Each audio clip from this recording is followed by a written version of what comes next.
الخير ابتغاء مرضات الله وقربه وثوابه وجملني يا جميل يا بديع السماوات والأرض جملني بالفصاحة والبلاغة والبراعة واحلل عقدة من لساني يفقهوا قولي برفقة رفة رحمة ثم تلين جلودهم وقلوبهم إلى ذكر الله سبحانك لا علم لنا إلا ما علمتنا innaka antal alimul hakim. Shadaqallahul azim.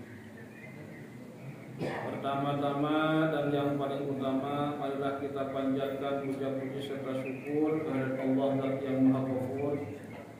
Salawat dan salam terlimpahkan selalu kepada baginda Nabi besar Muhammad sallallahu alaihi wasallam. Mudah-mudahan kita semua senantiasa diakui selalu sebagai umatnya Nabi dan mendapatkan syafaat hikmah dari beliau nanti di akhirat kelak. Amin ya Allah ya rabbal alamin. Ma'asyiral muslimin yang dimuliakan Allah Subhanahu wa taala. Alhamdulillah wa syukur bi'aunillah, pada pagi yang mulia ini kita sama-sama melanjutkan kewajiban kita setelah kita melaksanakan sholat subuh berjamaah, yaitu dengan thalabul ilmi. Mudah-mudahan amal ibadah kita, wabil khusus sholat berjamaah kita dan juga taklim kita di subuh dan pagi yang mulia ini, mudah-mudahan diberkahi oleh Allah Subhanahu wa taala dan juga menjadikan pelantara. Mudah-mudahan semua kesalahan kita diampuni oleh Allah Subhanahu wa taala. Kita di pagi yang mulia ini akan menyampaikan, membahas bersama-sama tentang fikih kurban, yaitu fikih udhiyah, sembelih dan juga akikah. Kalau akikah nanti bisa dibaca. Saya kebetulan sebenarnya sudah menyampaikan materi dari malam, tapi Pak Ustadz mungkin baru membuka pagi-pagi. Jadi saya tadi mau nanya di masjid ada laptop tidak, tapi belum aktif. Gak apa-apa, kebetulan saya materinya sudah dikirim, silakan nanti dibaca. Ya, jadi kita akan bersama-sama membahas sebelum kita melaksanakan ibadah kurban, akan bersama-sama membahas tentang fikih kurban. Allah berfirman di dalam Al-Quran, tepat surah Al-Kautsar. A'udzu billahi minasyaitonir rajim. Bismillahirrahmanirrahim. Inna a'tainakal kautsar fasholli li rabbika wanhar inna syani'aka huwal abtar. Jadi kata Allah, sesungguhnya kami telah memberikan kepada engkau Muhammad Al-Kautsar. Al-Kautsar kalau di dalam terjemahan itu nikmat yang banyak, tapi para ulama ahli tafsir dalam kitab Mafatihul Ghaib tafsir Al-Kabir itu tidak hanya satu maknanya, melainkan Al-Kautsar itu diantaranya pertama adalah telaga Kautsar yang nanti kita semua mudah-mudahan ketika menjadi ahli surganya Allah akan merasakan terhadap dan juga mendapatkan sebuah telaga Kautsar yang diberikan oleh Allah Subhanahu wa taala. Kedua, Al-Kautsar di situ dimaknai ayat nikmatun katsirah, yaitu nikmat yang banyak.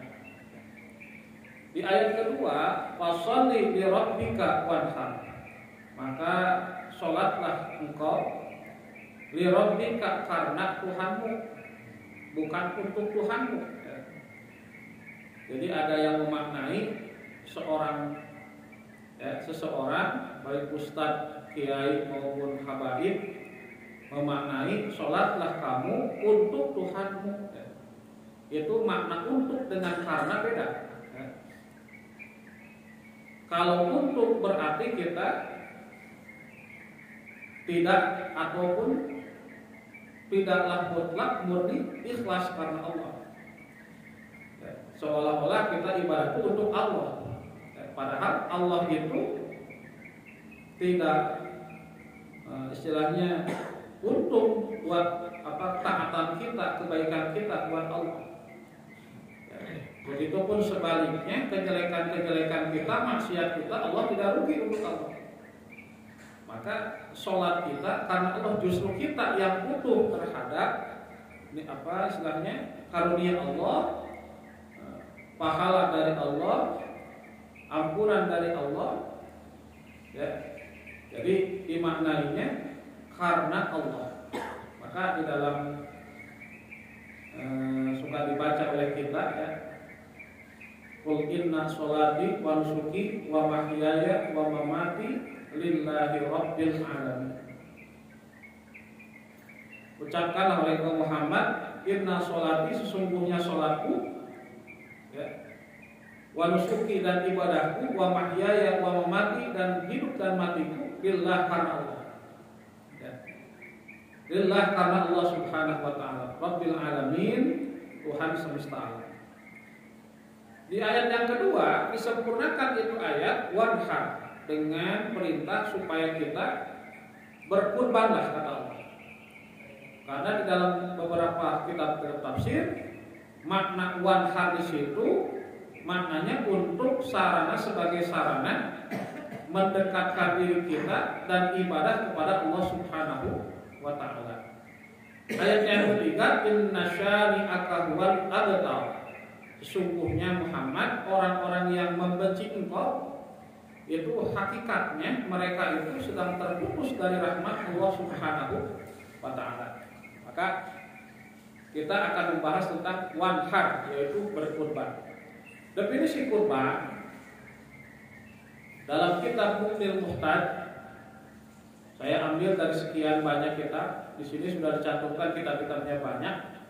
Pertama dalam kitab Muqnil Muhtaj, yang kedua Fiqhus Sunnah karya Sayyid Sabiq. Kalau kitab Muqnil Muhtaj itu karya Syekh Khatib Asy-Syirbi, ya. Pada juz ke-6 halaman 122, di situ disebutkan kurban itu diambil dari kata qoroba atau qoroba, artinya dekat. Maka kurban itu sebagai sarana untuk mendekatkan diri kita kepada Allah. Definisinya yaitu hiya ma yudbahu minan na'ami taqarruban ila Allah Ta'ala min yaumil 'id ila akhiri ayyamit tasyrik. Yaitu binatang atau hewan yang disembelih, ya, minan na'ami taqarruban ila Allah Ta'ala, sebagai sarana untuk mendekatkan diri kita kepada Allah, min yaumil 'id, sejak tanggal 10 Zulhijjah sampai akhir ayyamit tasyrik, sampai dengan 11, 12, 13 Zulhijjah, disebut dengan hari tasyrik. Sedikit berbeda maknanya menurut Sayyid Sabiq dalam Fiqhus Sunnah, yaitu ismun lima yudbahu minal ibili wal baqari wal ghanami, ya, min yaumil 'id ila akhiri ayyamit tasyrik taqarruban ila Allah Ta'ala. Kata Sayyid Sabiq dalam Fiqhus Sunnah, definisi kurban itu sebuah nama yang mana nama tersebut lima yudbahu, ya, menyebutkan hewan yang disembelih dari mulai minal ibil, unta, ya, kemudian wal baqar, sapi, kerbau, kemudian wal ghanami, kambing, domba, dari mulai datangnya 10 Zulhijjah sampai akhir hari tasyrik, namanya 10, 11, 12, 13 Zulhijjah. Niatnya taqarruban ila Allah Ta'ala, sebagai sarana untuk mendekatkan diri kita kepada Allah Subhanahu wa Ta'ala. Nah, kemudian sambil menunggu kalau ada laptop boleh. Hukum kurban, apa itu hukum kurban? Para ulama ahli fuqaha, ahli fikih sudah sepakat kurban itu hukumnya sunnah muakkad, artinya sunnah yang dikuatkan atau yang diharuskan. Beda dari 4 madhab, Imam Maliki, Syafi'i, dan Hambali mengatakan sunnah muakkad serta ulama-ulama yang lain. Tapi Imam Abu Hanifah itu memberikan statement lain, mengatakan bahwa kurban itu hukumnya wajib, khususnya kepada orang-orang kaya. Kenapa Imam Abu Hanifah mewajibkan kurban? karena bersumber dari hadis Nabi riwayat Imam Ahmad, bukan Ahmad Hidayat, bukan. Imam Ahmad, Imam Hakim, Imam Ad-Darqutni, Imam An-Nasai. Jadi Nabi pernah bersabda, man wajada sa'atan, atau dalam kitab Subul Salam, man wajada lahu sa'atun walam yudhahi fala yaqrubanna musallana. Siapa orang yang Allah berikan keleluasaan rezekinya, jadi diberikan rezeki yang lebih oleh Allah, tapi tidak pernah berkurban, maka kata Nabi, fala yaqrubanna musallana, jangan pernah sekali-kali mau dekat dengan kami ketika sholat. Jadi ketika sholatnya jangan pernah sekali-kali dekat dengan kami. Nabi pun, mohon maaf, sampai tidak mau didekatin sama orang-orang yang tidak pernah berkurban, padahal diberikan rezeki oleh Allah secara lebih. Maka dulu salah satu dari kondang kita, ya, Pak Kiai Jarun MJ, ada di WA, ada wifi. Bentar. Ciri orang yang kikir itu katanya apa? Mohon maaf, calon orang yang miskin begini. Kalau ada orang, kita ini sudah punya misalkan makanan, ya, atau misalkan punya rokok, misalkan, ya, ada orang yang suka ngerokok. Kita udah punya rokok, mengeluarin, datang teman kita, misal. Pas begitu teman kita bawa rokok, rokoknya diumpetin, disimpan. Bilang ke teman kita, minta rokok dong. Nah, itu calon orang miskin kan MJ. Ya. Maka ada orang itu yang senang orangnya itu diberi daripada memberi. Ya. Padahal yadul mulia khairul min yadis sufla. Tangan di atas lebih baik dari tangan di bawah. Ya. Maka mungkin untuk kita kadang-kadang begini, kurban itu tidak penting. Ya, tapi untuk orang-orang yang ada di sekeliling kita, ini banyak sekali orang-orang yang sangat membutuhkan, Pak, terhadap uluran tangan kita.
Pertama, terkadang begini kita itu merasa tidak penting dalam masalah kurban atau daging kurban itu. Padahal mohon maaf, di kampung itu, di kampung-kampung, khususnya di kampung saya di Tasikmalaya itu, dulu pernah beberapa tahun tidak pernah kurban karena nggak ada yang mampu. Ya. Yang ternak kambing pun tidak ada satupun.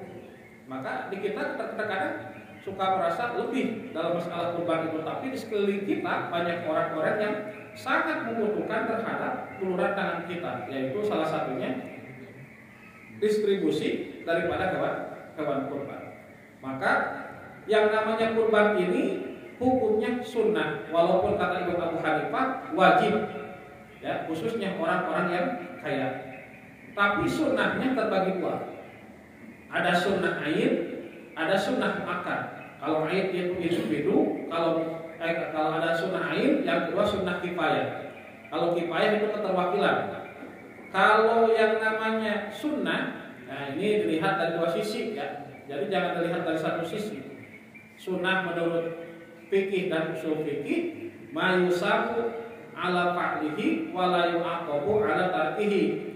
kalau dikerjakan mendapat pahala, tapi kalau ditinggalkan tidak dapat dosa. Nah, cuma terkadang yang menjadi kontradiktif berbeda paham itu khilafiyah itu masalah definisi sunnah menurut hadis. Ma'udhifa ila Rasulillah sallallahu alaihi wasallam min qaulin aw fi'lin aw takririn.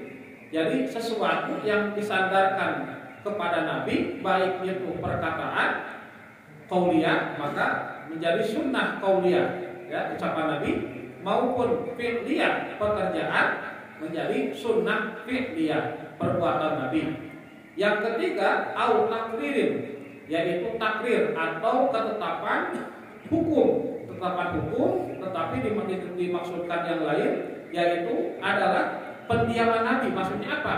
Bahwa di dalam takririyah disebut dengan sunnah takririyah, Nabi tidak pernah memerintahkan, tidak pernah melarang.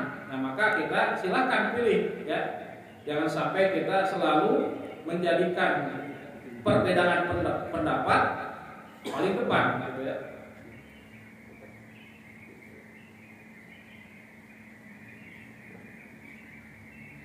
Kadang-kadang kita mah kalau masalah perbedaan sedikit baru sangat disayangkan, ya, kaum kita itu.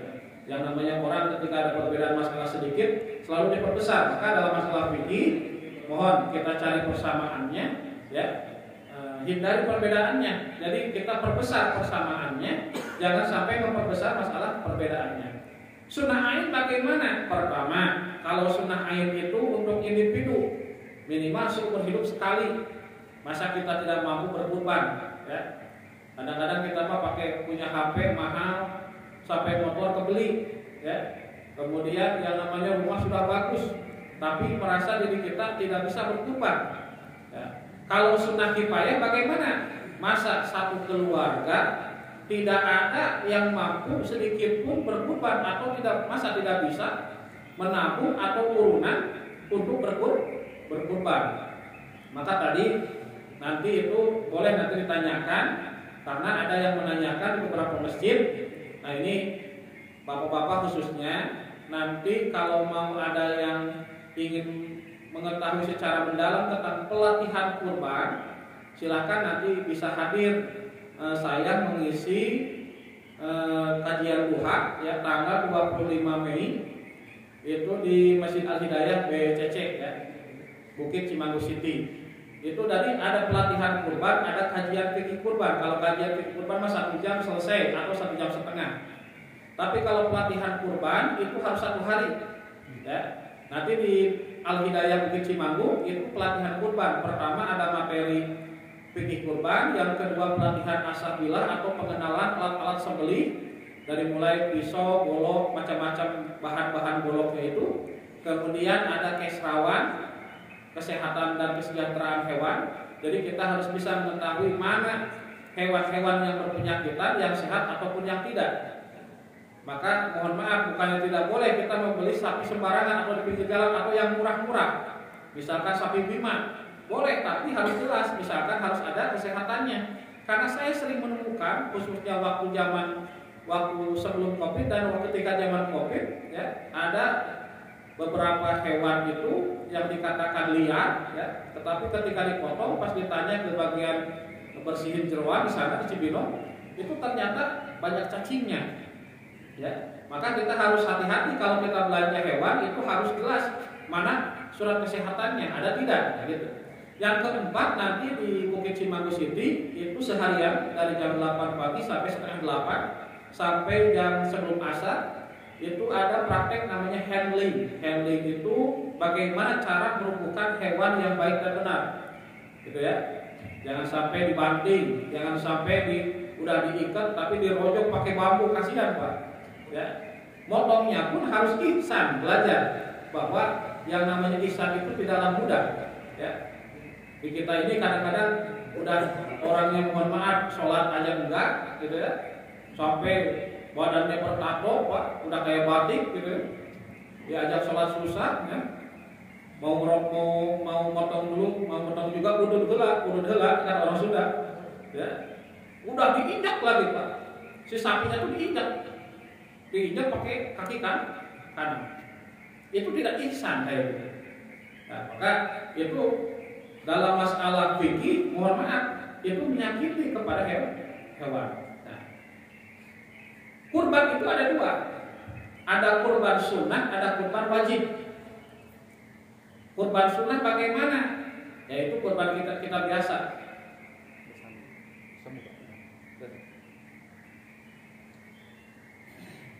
Dikasih ke siapa, Pak? Dikasih ke siapa? Tidak pakai sama. Materi udah dikirim ke Pak Ahmad. Oh, udah dari mana? Dari mana? Oh, dari mana? Dikirim ke Pak Ahmad dari mana?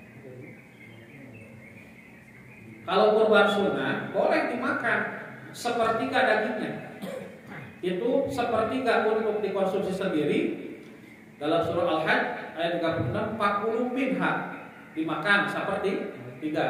Kemudian diberikan kepada fakir miskin. Wa atimul banisal fakir. Ya, sepertiga diberikan kepada fakir miskin. Yang kemudian wa atimul qani'a wal mu'tar, sepertiga diberikan sebagai hadiah kepada saudara-saudara kita orang-orang muslim. Ya.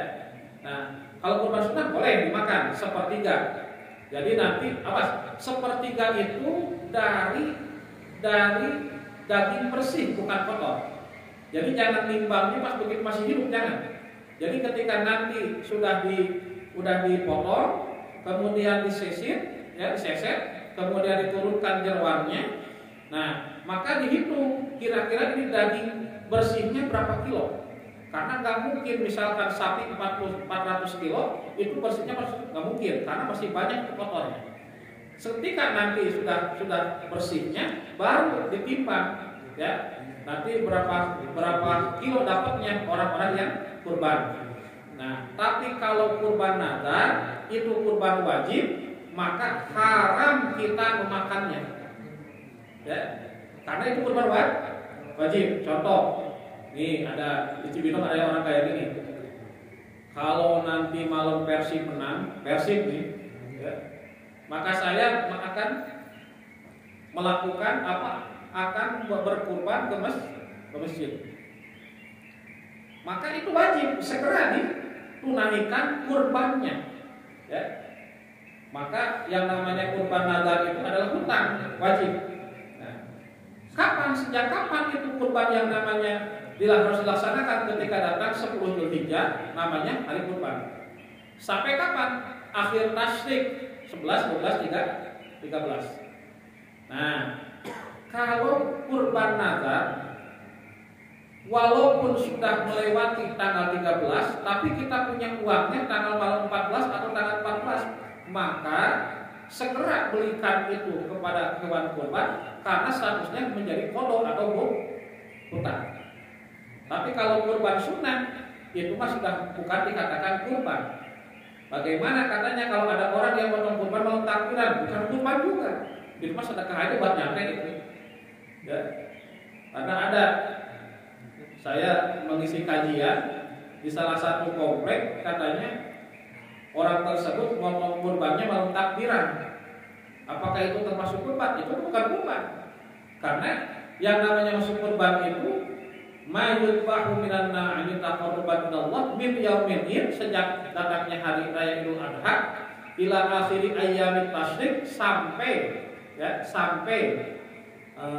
akhir tasyrik 11, 12, 13. Maka kalau kita nanti berkurban, pertama harus bisa melihat apakah itu kurban sapi yang kita beli itu sehat, ada surat kesehatannya. Kemudian apakah ada pincang atau tidak. Nah, sekarang lagi banyak nih musim pertanyaan.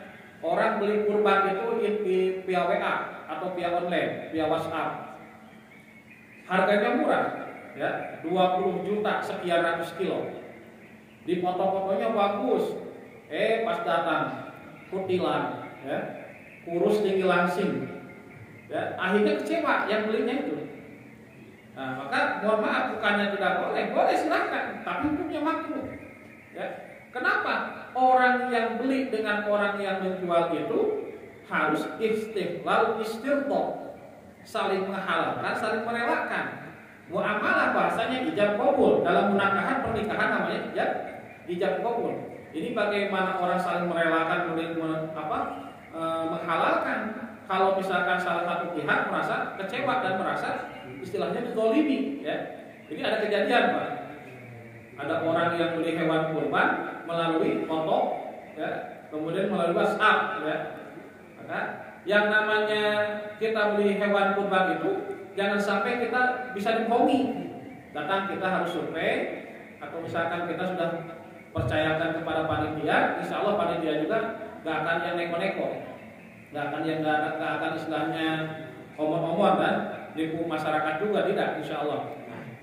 Kemudian ada yang begini, ada orang yang bertanya, bagaimana hukumnya, ya, kalau ada, mohon maaf, ini kejadian di Cibinong, sering Pak, sering, sekarang lagi musim-musimnya. Masjid itu mengumumkan ini harga sapi misalkan 25 juta atau 28 juta, ya, 25 juta, 28 juta atau 25 juta. Ternyata panitianya ini beli sapi yang harga 22 juta. Berarti kan untung tuh 3 juta. Itu haram, Pak. Haram. Kenapa? Itu nggak amanah berarti. Beda dengan begini. Kita menjadi pelantara seseorang datang ke yang namanya peternakan, kemudian nanti yang peternakan itu memberikan hadiah kepada kita, itu halal. Syukur-syukur ini buat masjid infak, itu hebat. Sekarang ini terjadi kejadian kayak gitu, Pak. Maka mohon maaf ya, uang kurban itu sama seperti zakat fitrah, harus dihabiskan. Itu amanah dan titipan dari jamaah. Maka kalau yang namanya zakat fitrah juga sama, kecuali infak sedekah boleh dimasukkan ke masjid, ya. Jadi kita harus hati-hati dalam memanage yang namanya amanah dari jamaah. Seperti tadi yang namanya sapi, ini menjadikan kejadian. Jadi hukum daripada kurban, yaitu pertama hukumnya para ulama ahli fikih sudah sepakat, yaitu sunnah muakkadah, artinya sunnah yang dikuatkan atau sunnah yang diharuskan, tapi sunnahnya terbagi dua, ada sunnah ain, ada sunnah yang namanya kifayah. Beda dengan nazar, yang namanya nazar itu wajib, ya. Maka orang yang nazar itu tidak boleh dimakan dagingnya dan tidak boleh dapat. Jadi kadang-kadang ada orang yang bilang kurbannya kurban nazar, tapi bilang nanti sisain ya paha satu. Ada kayak gitu tuh, ya. Padahal itu kurban nazar, namanya kurban nazar berarti kurban wajib.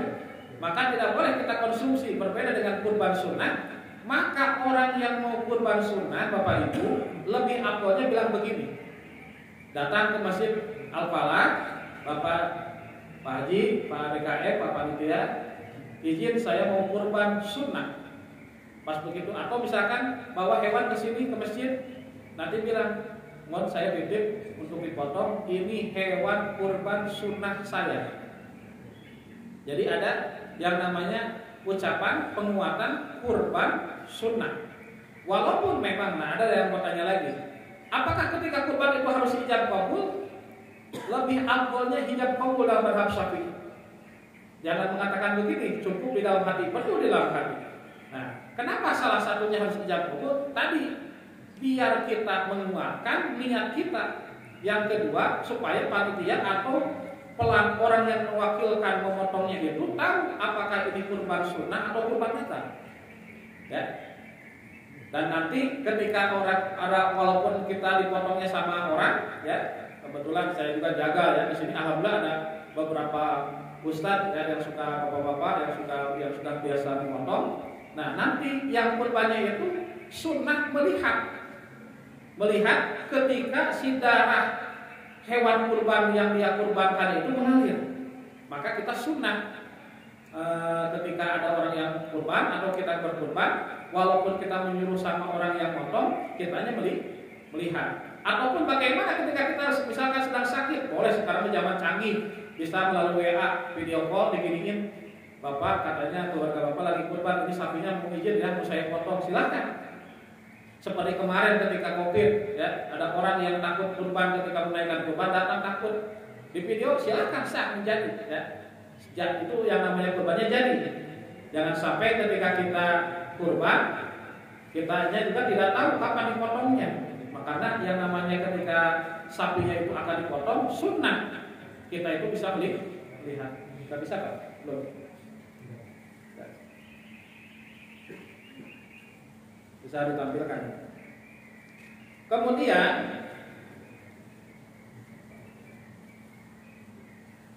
syarat sah orang yang berkurban, ya, pertama harus muslim.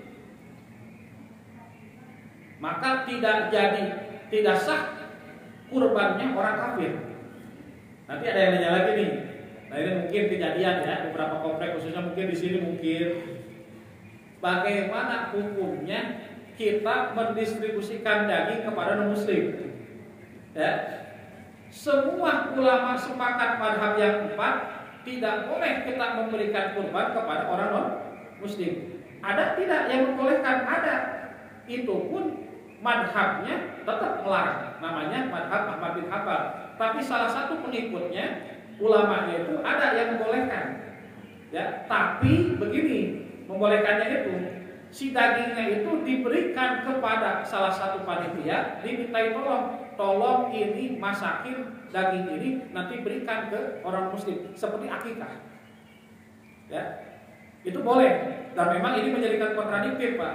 Terkadang Pak RW, Pak RT merasa terbebani. Aduh, saya ini kan udahlah kita mah kedepankan kerukunannya ya kepada orang non muslim. Nanti orang non muslim juga bilang begini, waduh kurang ajar nih, masa di masjid ini katanya haram memberikan daging kepada saya. Ramai itu, Pak. Ya.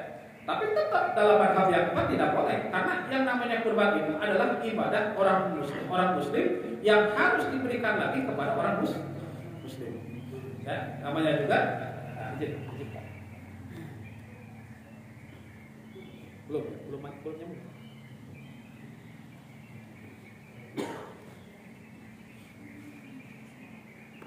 Nah, kita lanjutkan ya. Mumpung libur, Pak, libur. Nah ini ya, yang tadi saya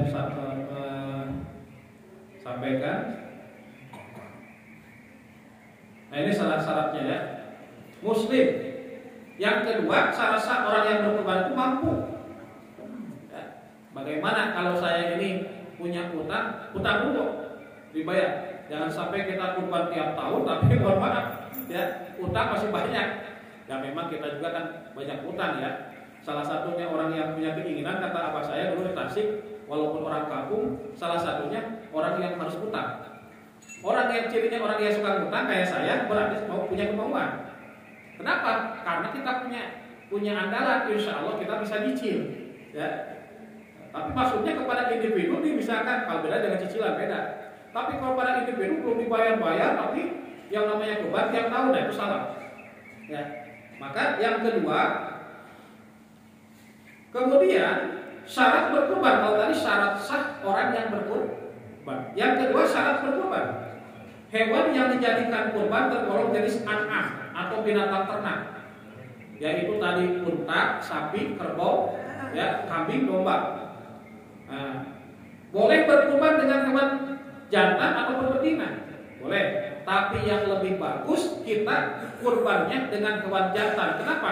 Karena dagingnya lebih enak, ya. Daging yang namanya hewan jantan itu lebih enak. Kalau domba berapa tahun? Usia lebih 6 bulan sudah boleh. Tapi lebih afdolnya kalau kita kurban domba atau kambing, usianya di atas 1 tahun mau masuk usia 2 tahun. Kalau sapi sudah boleh dipotong yang melewati usia 1 tahun, tapi lebih bagusnya beli sapi yang sudah usia lebih dari 2 tahun mau memasuki usia 3 tahun, gitu ya. Kalau unta bagaimana unta? Nah, kalau unta itu sudah melewati usia 5 tahun, beda lagi. Ya. Nah, 1 ekor kambing, Bapak Ibu, ini hanya boleh dijadikan kurban untuk 1 orang. Beda dengan sapi dan kerbau, itu 7 orang. Ustaz, bagaimana? Mohon maaf, ada Ustaz Kondang, ya, Ustaz Kondang itu sampai viral, katanya boleh menghukumi kurban 1 kambing untuk 1 keluarga. Saya berdoa waktu itu, ya Allah, saya tahu orangnya. Kapan saya satu panggung dengan Ustaz ini? Allah kabulkan, Pak. Saya satu panggung dengan ustadz tersebut di Depok. Saya tanya klarifikasi, Ustadz Afwan, saya pengen nanya, kalau tidak salah Ustadz menyampaikan boleh kurban satu kambing satu keluar. Afwan, itu video saya dipotong-potong. Lagi musim pasti kan videonya dipotong. Ya. Bagaimana bisa yang namanya kurban satu kambing untuk satu keluarga? Kan dalilnya Nabi pernah ketika memotong satu kambing berdoa begini, Allahumma inni as'aluka, ya, Allahumma hadza minka wa ilaika, Allahumma inni as'aluka min Muhammadin wa ali Muhammadin wa min ummati Muhammad. Husnudon, Pak. Lihat asbabul wurud itu hadis. Ternyata kondisinya waktu itu kambingnya cuma satu-satunya. Yang kedua, Nabi beda kehidupannya seperti kita. Nabi bukan orang kaya, bukan. Yang ketiga, saking cintanya Nabi kepada umatnya, sampai ketika motong satu kambing pun ingat, ya Allah, ini saya haturkan ini hewan kurban saya dari saya atas nama keluarga saya dan juga atas nama umat. Nah, jadi ada yang menafsirkan satu kambing boleh untuk satu keluarga. Kalau satu kambing untuk satu keluarga, mohon maaf, keenakan orang-orang yang kaya.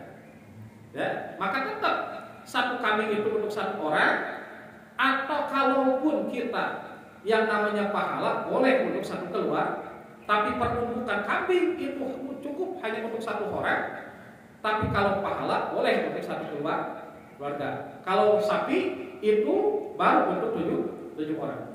Hewan kurban tidak mengalami cacat yang dapat mengurangi kuantitas daging atau anggota tubuh lain yang biasa dikonsumsi, maka tidak mencukupi hewan yang kurus, ya, terpotong telinganya, pincang kakinya. Nah ini makanya kita banyak tertipu itu dengan online itu seperti ini, Pak. Karena saya sering menemukan, ya namanya jagal mah ada aja, tahu aja ya. Maka kita harus mempercayakan kepada panitia juga mohon maaf, ya, insya Allah amanah dan tidak sembarangan memilih daripada hewan yang akan disembelih. Nah, penyembelih atau mudhohi atau misalkan wakilnya nanti yang akan potong harus niat kurban saat menyembelih. Sedangkan kurban nadar tidak disyaratkan niat. Bagaimana cara niatnya untuk diri sendiri? Begini, saya niat menunaikan sunnah kurban saya untuk diri sendiri karena Allah Subhanahu wa Ta'ala. Kalau kita mewakilkan yang kurban, berarti orang yang potong, saya niat menunaikan kesunahan kurban untuk si anu karena Allah Subhanahu wa Ta'ala. Ya. Nah, jadi kadang-kadang ada orang kacau nih kayak gini ya. Hewan udah direbahkan, ya, hewan udah direbahkan nih. Tukang motongnya baru nanya kepada dia, si sapi udah diletakkan gini Pak, udah matang ini uratnya Pak. Bolong udah digini dipegang. Pas begitu panitianya baru ngasih daftar nama orang yang kurban. Misalkan sapi A, si anu baru dikasih satu lembar. Tangan kanan udah merah golok di bawahnya sapi. Dibaca, berdoa dulu. Lama Pak, kata sapi deh. Buset deh, gue kapan dipotongnya ini? Ya. Kalau mau dibaca sebelum sapi datang, istilahnya sapi datang, sebelum diletakkan berdoa, silakan. Jadi jangan sampai ketika sapi sudah datang, tangan kanan sapinya sudah direbahkan, tangan kanan sudah megang golok, ini baru pegang kertas, maksudnya data nama-nama yang akan dikurbankan. Kasihan Pak sapinya, karena sapi itu sensitif. Pertama begini, dalam ilmu waktu saya diundang oleh Fakultas Kedokteran Hewan IPB, ya, salah satu profesor ahli kedokteran hewan bilang begini, ternyata hewan sapi itu salah satunya kambing itu mudah stres. Pertama, kalau dilihat orang banyak. Yang kedua, seorang jagal mengasah goloknya itu dekat sapi. Yang ketiga, temannya yang dipotong dia lihat, itu stres. Maka boleh ketika orang yang motong nanti, mohon maaf panitia, boleh nanti cerewet ya ke tim yang jaga, boleh nanti tolong tutup matanya pakai kain, mau kain hitam atau kain putih boleh, biar nggak ngeliat. Ya, kalau dalam kaidah usul fikih, al-himah aula minad dawa, mencegah lebih baik daripada mengobat. Banyak kejadian Pak. Makanya memang yang namanya orang yang memotong, yang Yang tim jaga itu sebetulnya taruhannya lahir batin ya. Harus hati-hati. Maka udah tutup aja. Walaupun apalagi sekarang kan ada yang namanya alat untuk melumpuhkan sapi yang namanya besi. Udah kalau belum ahli udah nggak usah dipakai. Pertama nyita waktu, ya. Yang kedua, susah itu masukin sapinya itu. Udah sapinya cepat menang ya. Mendingan aja pakai manual, pakai tambang. Nanti makanya silahkan BKN menyiapkan tambang ya yang benar-benar bagus, kuat. Kemudian boleh silahkan membeli atau istilahnya menyiapkan kain untuk menutupi mukanya daripada kita melukai kepada orang yang nanti tim handling. Tim handling itu orang-orang yang akan melumpuhkan sapi. Nah, lanjutkan. Tadi ini udah cacat yang ditolerir dan bermasalah dalam kurban.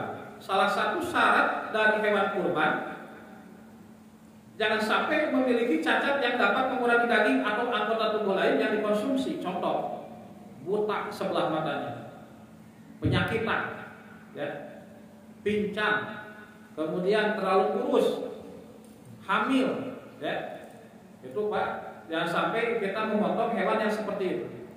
Nah, apabila tidak mengurangi daging atau anggota tubuh lain yang dikonsumsi, contoh seperti terpotong tanduknya, dikebiri buah zakarnya, maka tetap mencukupi dijadikan sebagai hewan kurban. Ya. Kecuali di satu kampung darurat kondisinya, tidak pernah berkurban. Ada seorang peternak yang hanya ternak sapi cuma satu-satunya. Ternyata pas lihatnya itu udah tanduknya terpotong, buah zakarnya dikebiri, agak pincang, agak buta. Daripada tidak kurban, potong saja itu sapi. Ya. Cuma kalau kita banyak pilihan, wajib memilih sapinya itu harus sehat. Nah ini waktunya tadi dari tanggal 10 sampai 11, 12, 13. Nah ini tadi sudah disampaikan. Kalau misalkan bila dilakukan di luar waktu tersebut, maka tidak sah. Kalau kurban sunnah, ya, karena itu menjadi sedekah biasa. Beda dengan kurban nazar. Bila disembelih setelah tenggelamnya matahari tanggal 13 Zulhijjah, maka sah.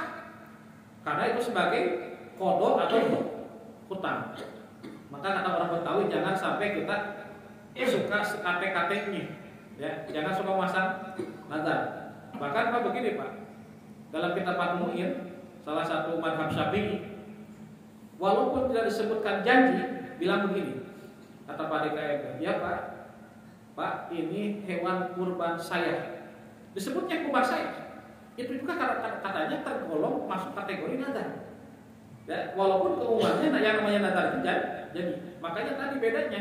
Kalau kita paham yang namanya kurban sunnah, lebih afdolnya nyebut. Ini nitip ya, ini hewan kurban sunnah saya.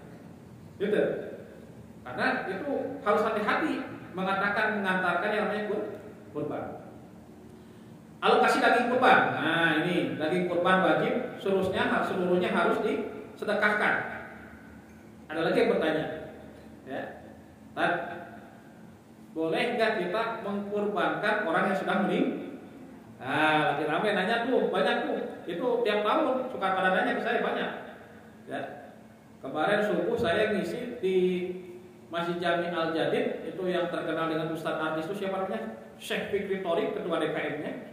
Ya, yang suka di TV di Cilebut Residen 1 ada yang bertanya termasuk itu, padahal itu jawaban sudah sering saya jawab. Orang yang sudah meninggal tidak perlu ada kurban kecuali yang sebelum meninggalnya itu melaksanakan wasiat. Misalkan sebelum meninggalnya, nah tolong nanti Bapak belikan hewan kurban, ya. Nah, kenapa? Karena lebih afdolnya ketika untuk yang meninggal lebih bagus sedekah. Kalaupun kita nanti kurbannya itu atas nama sedekah untuk orang yang sudah meninggal, itu pun sama seperti nazar, tidak boleh dagingnya dikonsumsi oleh keluarganya. Karena statusnya itu sudah sebagai sedekah untuk pahalanya untuk orang tua. Nah, makanya ini harus hati-hati nih ketika ada orang yang mengkurbankan untuk yang sudah meninggal. Oh, ada lagi begini. Ustaz kan ya tradisinya di sini mah gimana? Tetap dapat, misalkan 5 kilo dari masjid, ya, misalkan ya. Nah, ambil hak milik silang, hak miliknya silang. Misalkan nanti ketika ada orang yang sudah kurban ini atas nama orang tuanya, tapi nanti dia tetap dapat jatah karena keluarganya tetap pengen dapat jatah, kasih tapi jangan dari samping dia, kasih dari samping orang lain. Ya. Karena orang yang benar-benar sadar itu untuk sedekah buat orang tuanya pasti nggak akan pernah menerima. Nah, termasuk Bapak Ibu, kurban sunnah pun kalau kita punya keluasan rezeki, walaupun kita mendapatkan jatah nanti dari BKM dari panitia, lebih afdolnya sudah sedekahkan, ya, khususnya kepada orang fakir miskin. Jadi kadang-kadang niat kurbannya udah pengen niat dapat jatah gitu ya. Nah, kemudian tadi sudah disampaikan boleh kalau kurban sunnah dimakan sepertiga untuk dikonsumsi kalau kurban sunnah ya. Kemudian disedekahkan kepada fakir miskin, kemudian diberikan sebagai hadiah kepada keluarga atau handaitawan atau saudara kita. Kemudian namun demikian bagi mudhahi atau yang kurban dianjurkan untuk makan daging kurban sekedarnya saja dalam rangka mencari berkah dan sisanya bersedekah. Nah, status daging kurban yang diberikan kepada fakir miskin itu hak secara penuh. Ya. Sedangkan status daging kurban yang diberikan kepada orang kaya itu hanya sebatas hidangan atau it'am. Sehingga hanya boleh dikonsumsi dan sedekahkan dan tidak boleh dijual. Tapi beda kalau misalkan orang miskin dapat jatah kurban, dagingnya boleh dijual karena kondisinya fakir miskin. Tapi jangan begini, ini mah kurban kita orang kaya nih dapat jatah karena kurban sunnah dapat jatah. Sama orang kaya dijual, itu tidak boleh. Beda dengan akikah. Kalau akikah, misalkan kita orang yang mampu orang kaya dapat yang namanya makan atau hadiah daging, misalkan kebetulan tidak dimasak atau misalkan sudah dimasak, boleh nggak dijual? Itu yang namanya daging akikah oleh orang kaya, boleh kalau akikah. Tapi kurban tidak boleh. Ya, jadi bedanya seperti itu. Nah, catatan orang kaya itu adalah orang yang tidak berhak menerima zakat. Makanya kalau kita membagi 8 asnaf dalam zakat fitrah harus hati-hati. Ada fakir, ada miskin. Kalau fakir, orang yang punya penghasilan, punya pendapatan, tetapi tidak mencukupi dalam kebutuhan sehari-hari. Beda dengan miskin, udah tidak punya penghasilan, tidak punya keluarga, tidak punya pekerjaan, kondisinya memprihatinkan. Nah, maka itu orang fakir miskin. Tapi kalau orang yang kaya, nah ini jangan sampai nanti dia itu punya dapat jatah kurban sampai itu dijual. Kalau orang fakir miskin, silakan kurbannya itu daging kurbannya yang dia dapat boleh dijual. Nah sekarang pergi sembelih. Ketentuan hewan yang disembelih, satu hewannya itu dalam kondisi normal. Dalam kitab disebutnya hayatul mustaqirrah, kondisinya normal, tidak boleh yang berpenyakitan. Maka tidak sah menyembelih hewan kurban dalam keadaan kritis karena sakit atau terluka sekira gerakannya tidak beraturan layaknya hewan yang baru disembelih. Ya. Kedua, yang harus kita perhatikan itu ketika memotong harus memotong saluran pernapasan. Yang pertama disebut dengan hulqum atau trakea. Ya. Dan saluran pencernaan atau makanan disebut dengan al-mar'i yaitu esofagus. Ya, dengan sempurna. Maka jangan sampai begini. Kenapa nanti ketika sudah dipotong baru lagi sapinya? Itu ada beberapa kemungkinan. Pertama, yang harus terpotong itu 2 lubang besar. Mungkin salah satunya terpotong atau mungkin dua-duanya sudah terpotong, tapi di samping-samping itu ada urat-urat kecil yang belum terpotong. Maka biasanya suka bangun kembali itu yang namanya sapi tersebut. Makanya yang potong itu tetap walaupun sejago apapun, kayak saya, ya kalau saya tuh suka nyuruh orang yang udah ahli, tolong lihat di samping saya, di seberang saya, apakah ini udah terputus sudah belum. Sambil nanya gitu, psikolognya jangan lepas, tempelin dulu, ya. Maka yang lain pun ketika motong saya di depannya, takutnya ada yang terlewat. Jadi jangan sampai mentang-mentang jagal udah jago, memang sesunah-sunahnya sembelihan cuma satu kali, yang kedua setajam-tajamnya golok. Makanya belilah goloknya. Ya, itu kalau saya alhamdulillah sekarang belinya Itu yang kayak boiler gitu ya. Baja boiler itu kan dari Jerman. Yang paling tinggi namanya boiler Panadis. Di atas 3 juta 4 juta. Ya. Itu boiler, Pak. Itu sanggup untuk motong 30 ekor sapi. Ya. Kedua, tingkatan boiler itu ada L-Max. Itu yang di atas 3 juta. Ya. Ada lagi yang ketiga namanya boiler namanya N695. Itu di atas 2 juta. Ya. Yang paling bawah boiler yang tingkatan keempat namanya boiler K1110. Itu 1,5 juta ada, 2 juta ada. Ya. Di bawah itu ada yang murah-murah ya. Nah, kalau misalkan di kita itu mungkin bapak-bapak pernah beli yang namanya golok baja per. Baja per memang murah-murah di atas juta. Ada yang 300, 500, ada yang 600. Tapi mohon maaf Pak, lebih bagus kalau kita punya uang lebih mah kalau buat jagal ya, jangan beli yang per. Kenapa? Kalau baja per itu malah menghabiskan tenaga. Walaupun setajam apapun diasah, tapi kalau kurang pandai ngasahnya, wah repot Pak, tenaga capek duluan. Tapi kalau goloknya yang tadi boiler, baru satu kali aja selesai. Tenaga kita terlalu banyak keluar. Makanya mohon maaf, kasihan Pak yang motong itu Pak. Ya. Nah makanya ada yang bertanya gini. Sekarang itu lagi musim kurban, musim Pak, hilang pada daging pada hilang. Ya, daging pada hilang. Ada yang nyangkut di WC, nyangkut di pohon, tahu-tahu gitu. Banyak Pak, makanya harus hati-hati nanti tolong panitia harus cerewet. Harus misalkan harus bisa mengamati nih. Kadang-kadang di masjid itu pada hilang si daging itu. Ya. Nah, sekarang orang yang motong, tim jaga tidak boleh minta-minta kepada panitia. Awas nih. Tetapi bahasanya atau kata orang Banten itu harus punya polo. Harus kita merasakan betapa yang namanya capeknya panitia, apa istilahnya yang kerja. Maka yang kerja tidak boleh minta, tapi panitianya harus menawarkan atau yang punya kurbannya. Pak, mohon maaf, mau apa? Ya, mau hati atau ekor atau kepala atau daging? Tawarkan oleh panitia, tapi yang motong tidak boleh minta. Ya, ini Pak kadang-kadang kasihan Pak. Yang namanya orang yang namanya kerja tersebut udah capek gitu. Yang motong itu nggak boleh minta Pak. Makanya kalau panitia yang ngerti pasti nawarin. Pak Ustadz, Pak Haji, Pak Kiai mau apa? Pasti gitu. Ya, karena dirinya Pak paham. Tapi yang motong nggak boleh minta nggak boleh. Makanya yang motong aja nggak boleh minta-minta, apalagi ini oknum nih. Tahu-tahunya ada yang nyelam, yang namanya satu paha. Tahunya ada di WC, ada di pohon. Sekarang mungkin pada gitu Pak. Bahkan ada yang diumpet di beduk. Ya Allah, Gusti kacau sekarang itu. Ya, hati-hati ya. Orang nggak amanah ini. Banyak yang pintar kayak gitu. Ya. Lanjutkan. Yang kedua, memotong saluran pernapasan. Tadi hukum trachea udah, kemudian mati esofagus sudah. Catatan ya, penyembelihan harus dilakukan dengan sekali.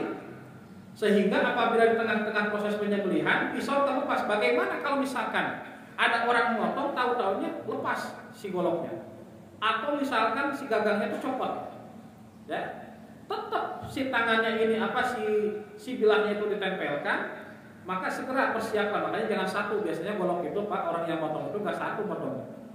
Seperti saya ya, alhamdulillah punya malah sedikitnya 20 golok gitu. Oh iya atuh Pak, ya Allah ini kadang-kadang tukang jagal cuma satu, kasihan amat itu. Saya memang Pak beli golok-golok yang murah kalau saya dakwah. Beli yang baja per. Sekarang itu kan orang yang namanya golok itu dibikin dua. Ada yang manual, dibanting, ada yang pakai mesin.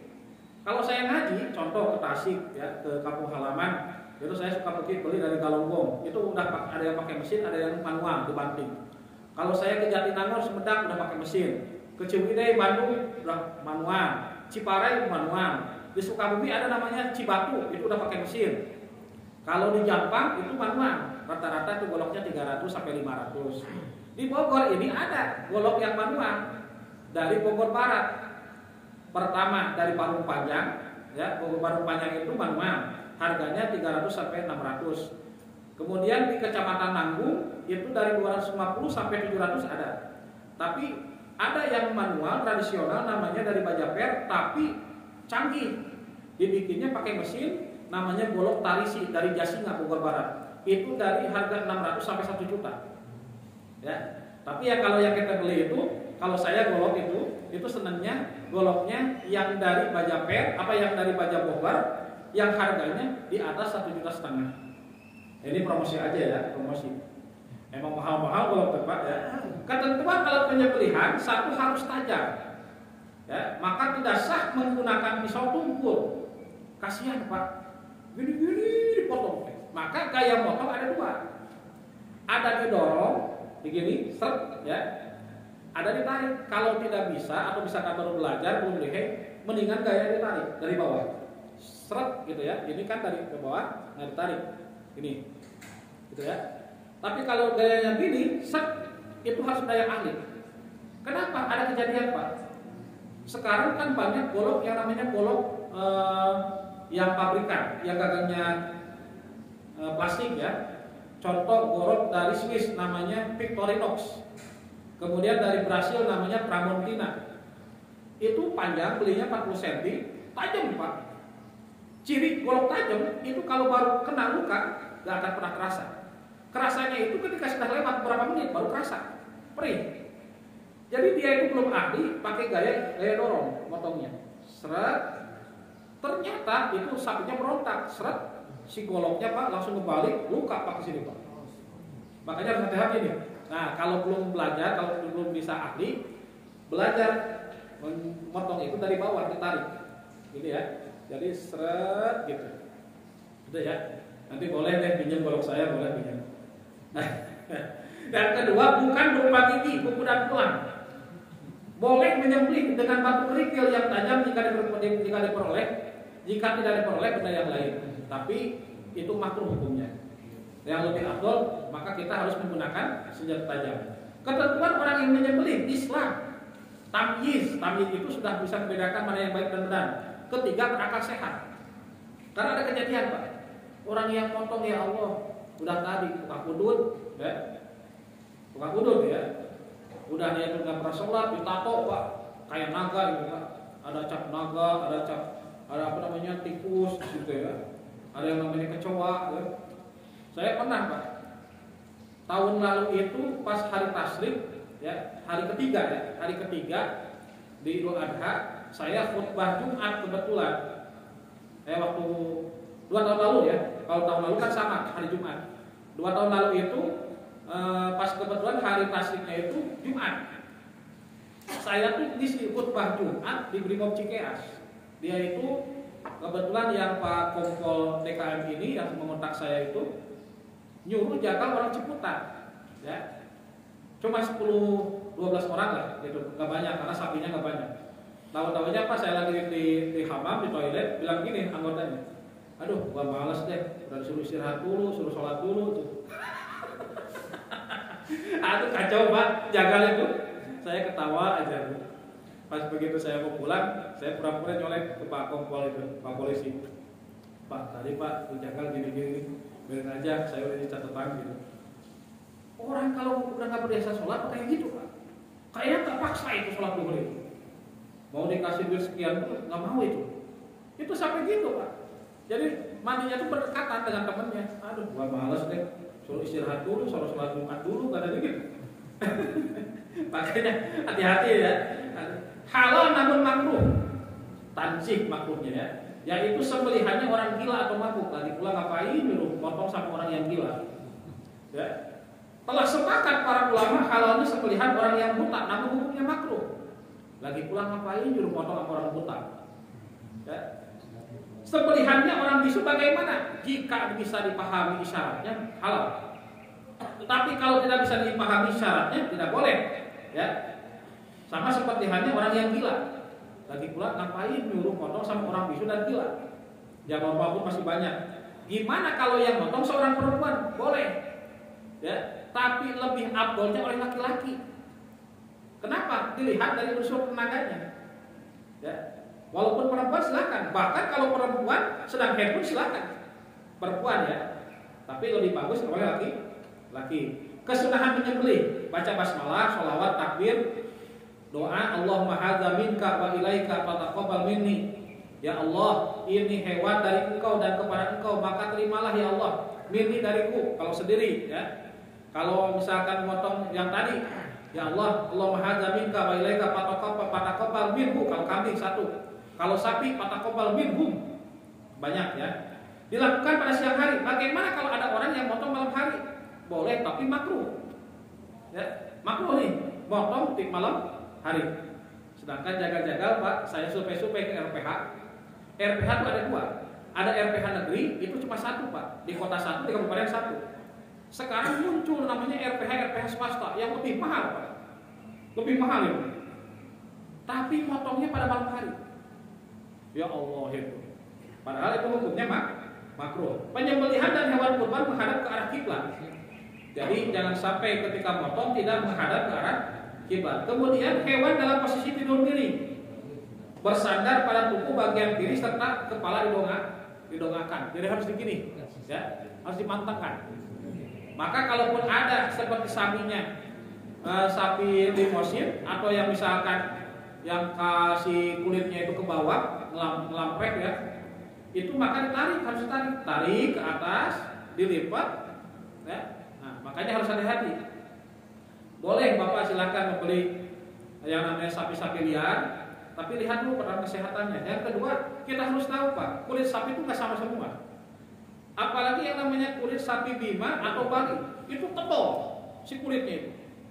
Kalau goloknya golok murahan, udah patah duluan Pak itu. Ya, makanya harus hati-hati ketika motong. Nah, kemudian memotong pembuluh darah yang berada di kanan kiri saluran pernapasan. Tajamkan alat yang digunakan untuk menyembelih, jadi harus tajam. Sesunah-sunahnya sembelihan satu kali dan setajam-tajamnya golok. Nah, kemudian pisau tidak sampai mengenai nahok. Nahok itu apa? Saraf yang berada dalam leher yang berpusat dari tulang iga hingga otak. Maka kalau orang yang motong yang sudah tahu, gak akan pernah itu goloknya itu terkena dengan sampai ke tulang.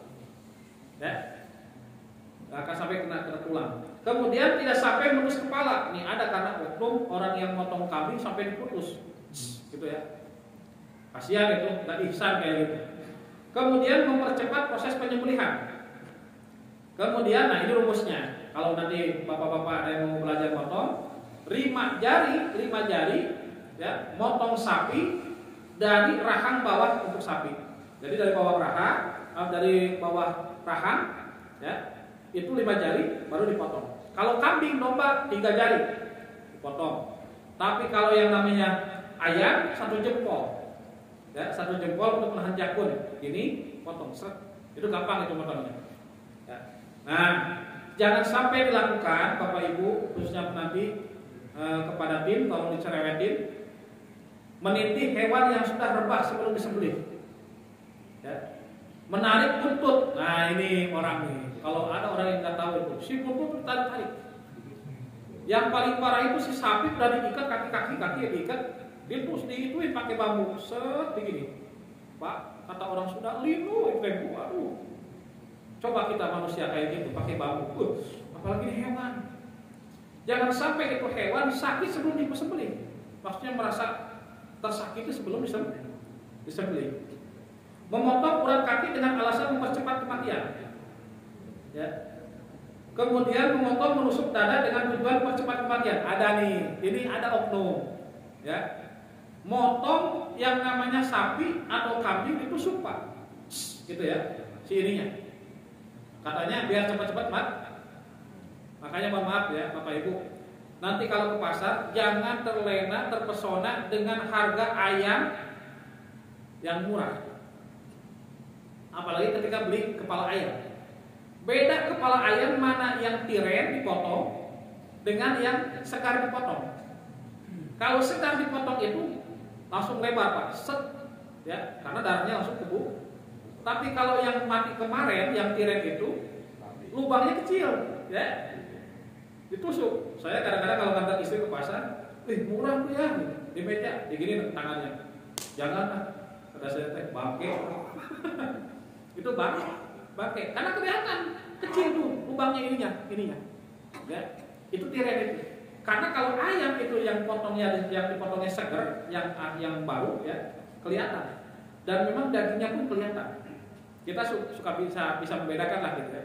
Makanya nanti Bapak Ibu kalau misalkan mohon maaf, kalau yang pengen warok, kalau fikih itu warok ini afik, mendingan motong sendiri ayam itu. Kalaupun misalkan tetangga kita ada yang suka biasa memotong, saya suka cerewet. Baca bismillah enggak?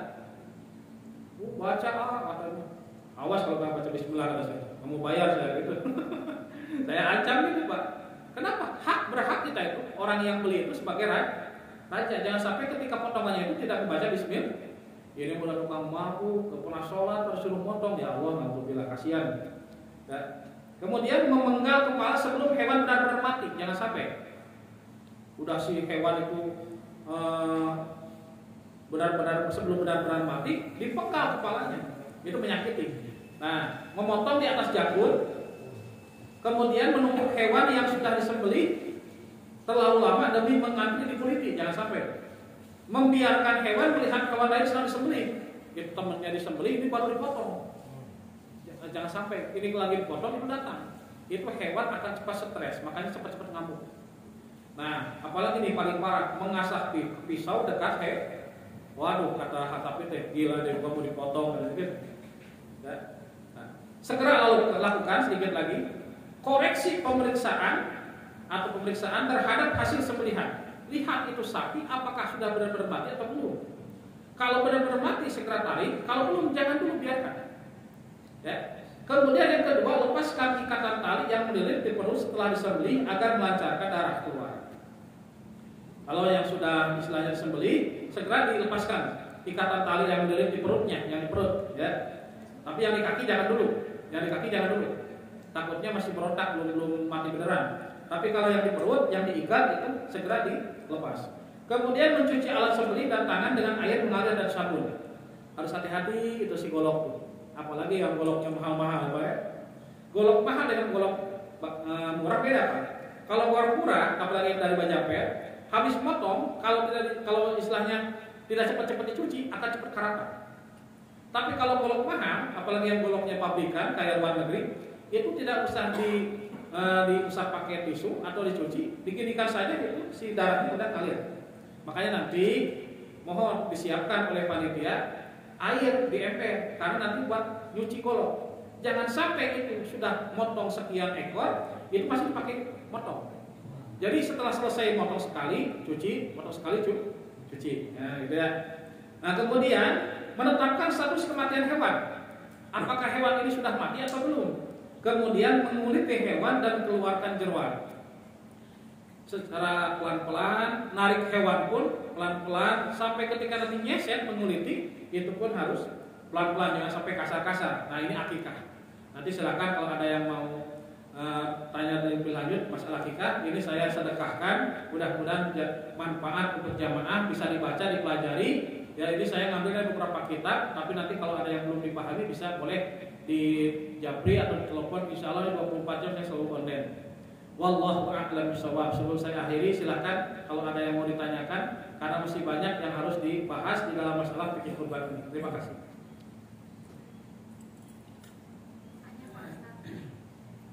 Boleh Pak, silakan kalau mau tanya. Boleh Bu. Assalamualaikum warahmatullahi wabarakatuh. Waalaikumsalam. Pertanyaan saya Pak Ustadz, kalau yang sapi tadi kan 7 orang ya. Ya.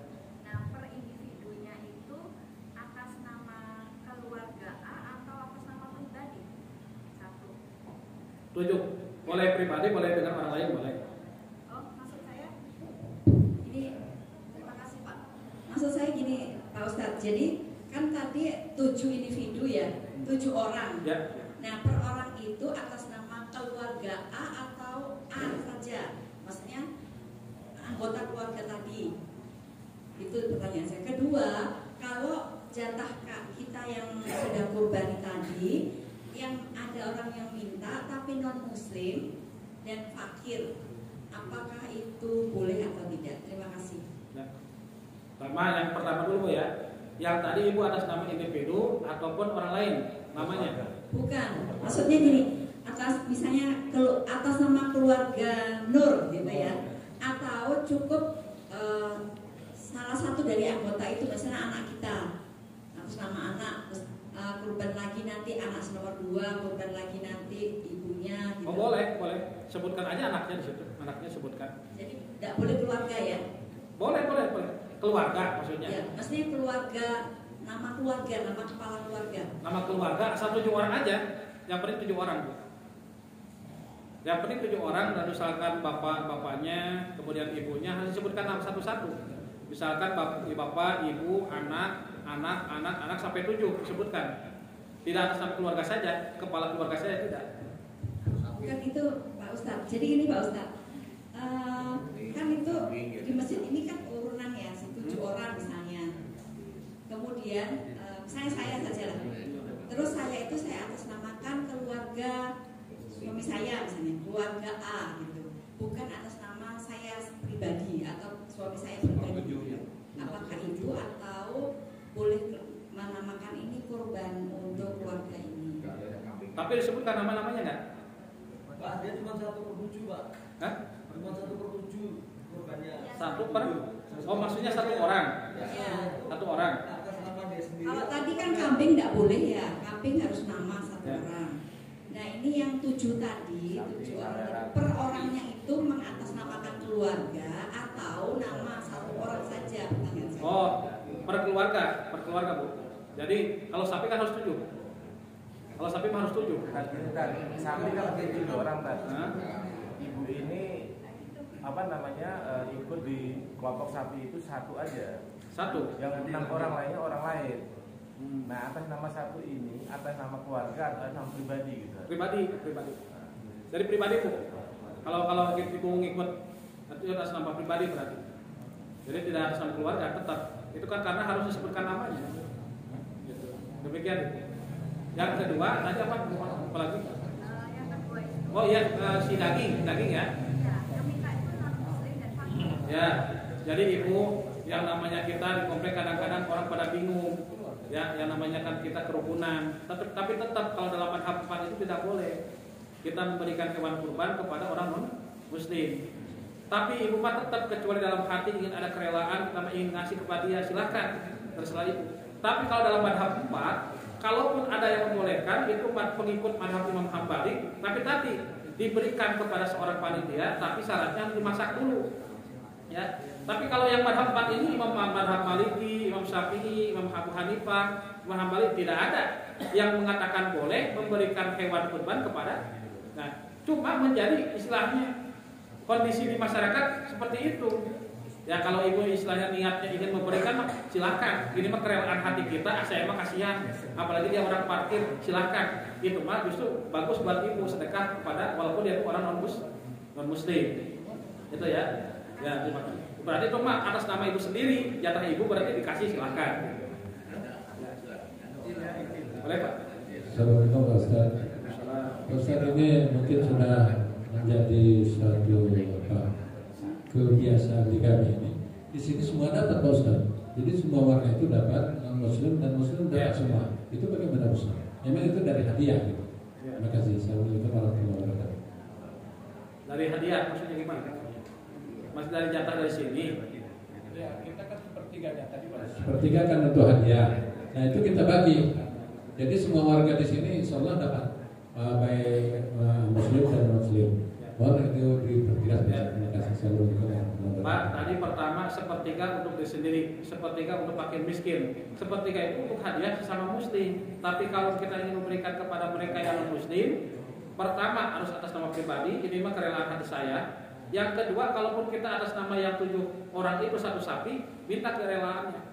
Takutnya salah satu sapi itu, misalkan ada yang urunan itu, tidak rela memberikan si daging kepada orang non muslim. Tetap harus minta keikhlasan. Jadi Bu, mohon maaf, jadi kondisi di sini, Bapak, kita harus memberikan kepada semua orang, termasuk orang non muslim pun bagian gimana. Makanya pas sebetulnya banyak yang harus dikoreksi oleh kita itu. Karena yang namanya kurban ini tetap ibadah orang muslim dan harus diberikan pun kepada orang muslim. Tapi kalau kondisinya seperti tadi, pertama atas nama individu, silakan, karena kerelaan hati kita ingin sedekah kepada orang non muslim, silakan. Takutnya itu urunan, ya bukan cuma nama kita doang. Di salah satu anggota keluarga, apa istilahnya salah satu 7 orang itu Kata yang 3 orang, wah kurang ajarin, malah daging saya itu dikasih sama orang non muslim, saya nggak ikhlas dan nggak rela. Jangan sampai seperti itu. Ya. Tapi kalau sudah memang terbiasa seperti itu Pak, kondisi karena kita harus mengedepankan kerukunan, maka saya sering Pak mendengar bahasa kayak gini dari orang muslim ya. Dari orang muslim begini, masa wah ini kacau di masjid ini, bilang katanya mentang-mentang saya non muslim nggak usah dikasih daging kurban. Ada kejadian kayak gitu Pak. Nah maka saya sampaikan juga di beberapa masjid saya, ya tetap dari 7 orang tadi, apalagi yang beda-beda orang, Bapak Ibu nanti saya terima ya ini uangnya, tapi mohon maaf nanti karena kondisi dari kompleks seperti ini. Padahal kalau menurut madhab kan nggak ada yang bolehkan 1, madhab Ahmad bin Hanbal, ya, tapi bukan Imam Ahmad bin Hanbal ya bukan, ya, tapi kondisinya itu harus dimasak seperti akikah, gitu. Nah ini berbeda kondisinya. Kalau kita memberikan kepada dia itu karena kerelaan hati kita untuk diri kita sendiri silahkan. Tapi takutnya dari 7 orang itu di antaranya 3 orang atau 4 orang ada yang tidak rela diberikan kepada non-muslim. Jadi yang lebih utamanya minta dulu keikhlasan, kehalan dari orang yang kurban tadi. Demikian Bapak. Satu lagi boleh Pak? Bapak Ibu silakan, ada lagi yang mau belum ditanyakan silakan. Atau cukupkan dulu ya, nanti silakan ngobrol. Kalau ada yang tanyakan dipersilakan. Mohon maaf apabila ada kata yang kurang berkenan, mohon diminta maaf seluas-luasnya. Kalaupun ada yang benar itu datang dari Allah, kalau ada yang kurang tepat mungkin datang dari kepada Al-Fakir. Silakan Bapak kalau ada. Tadi tentang uang kurban ini kan harus habis kan Pak? Ya. Nah kalau misalnya panitia selain harga sapi juga ada nanti biaya untuk pengurusan kurban. Nah ini berarti harus semuanya habis tadi, nggak ada yang tersisa untuk nggak ada saldonya lagi, berarti ada seperti itu tadi. Kecuali kalau disedekahkan kepada hal-hal kebaikan, misalkan kepada fakir miskin, kepada pembangunan masjid yang kondisinya betul-betul membutuhkan. Tapi kalau tidak membutuhkan, mah istilahnya insya Allah masjid kita lebih istilahnya sudah bagus lah gitu. Harus dibagikan Pak, karena itu bukan amanah dari yang kurban, sama seperti zakat fitrah. Ya. Kadang kan panitia kan tidak bisa menentukan pasti harganya berapa tadi. Harga apa? Harga sapinya. Misalnya range beras sekian, harganya sekian. Terus kemudian kan realisasinya nanti pada saat beli kan ditimbang kan. Ditimbang jadi harganya sekian, sehingga kadang-kadang dari uang iuran yang ada kelebihan kan. Nah ini seperti apa mengelolanya itu? Mohon maaf Pak ya, saya jelaskan dulu. Di masjid saya ini saya suka begini, dan saya di masjid yang lain pun begini. Kita survei dulu ke tempat sapi, udah ketahuan harga istilahnya berat misalkan 400 kilo harga sekian juta, 350 kilo harga sekian juta, 300 kilo harga sekian juta. Baru saya itu rapat panitia Pak, baru di-share di grup. Ya, tidak mungkin nanti sampai salah harga nilai. Ya, kecuali kalau kayak kondisi kayak gitu berarti belum survei itu. Atau misalkan kita nggak tahu harga yang terbaru. Kalau di saya itu tidak gegabah. Jadi si panitia tolong ada perwakilan harus survei dulu. Karena saya tahu harga sapi itu per tahun naik. Ya. Naik, ya. Makanya di masjid saya itu kemarin survei 3 tempat. Walaupun yang sudah langganan sekian tahun di yang A, ya. Tapi survei lagi ke tempat A, ke B, C, D gitu. Nanti kan dirapatkan mau yang mana nih? Ini perbandingan harganya di tempat ini harganya sekian, yang sekian 100 kilo, ini sekian, ini sekian. Oh, pilih yang A misalkan yang udah biasa. Kan udah ketahuan pasti. Tadi mana foto yang 500 kilo, yang harganya yang 500 kilo harganya sekian, dipoto di-share di grup. Udah kita tetapkan ini. Nah, nanti kita ketika disebar brosur Pak di grup DKM atau di grup WhatsApp itu, silakan Bapak Ibu yang mau berkurban ini pilihannya, gitu Pak. Tapi ada juga masjid kayak kemarin di Cilebut Residen itu kelas-kelas elit ya.